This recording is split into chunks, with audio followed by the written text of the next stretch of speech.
Në meshën e mbajtur në katedralen e qytetit të Shkodrës këtë të mërkur, besimtarët u lutën për shpirtin e Atit të Shenjtë Papa Franceskut, që u ndan nga jeta pak ditë më parë.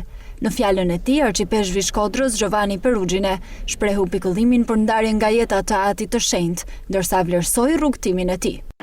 Ndërsa ende liturgjia na bën të kremtojmë gëzimin e Zotit të gjallë me mes nesh, zemra jonë është e trishtuar për ndarjen nga jeta të të dashurin Papën tonë Francesku.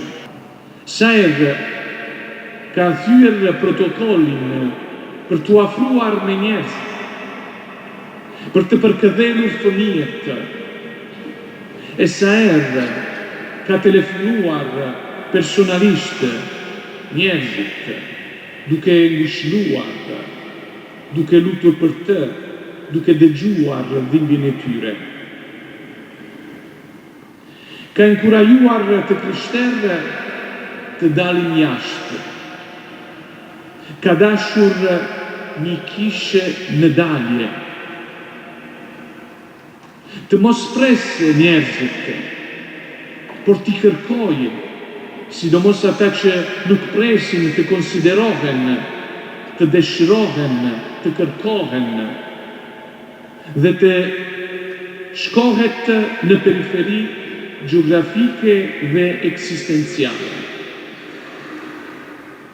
Na ka bërë të kuptojmë se fjala e hytë që dëgjojmë duhet të mishrohet dhe jeta jonë duhet të ketë aromen e Ungjillit.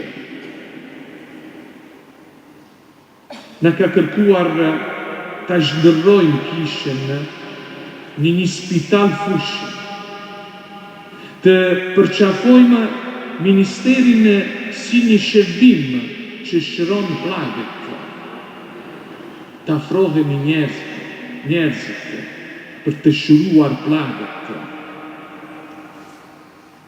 Na ka paraqitur fytyrën e një hytë, një Ati mëshirës, duke shpallur vitin e mëshirës, nuk është lodhur kur të shpallë se ky është Ati.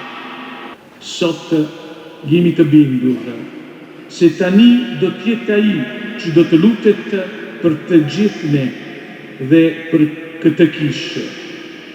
Një kishë që ai ka udhëhequr, ka shoqëruar e ka shërbyer dhe ka dashur deri në ditën e fundit të jetës së tij. Ceremonia martore e Papa Francesku do të zhvillohet ditën e shtunë në orën 10 në Bazilikën e Shën Pjetrit, ndërsa më pas do të prehet në banesën e fundit sipas amanetit të tij.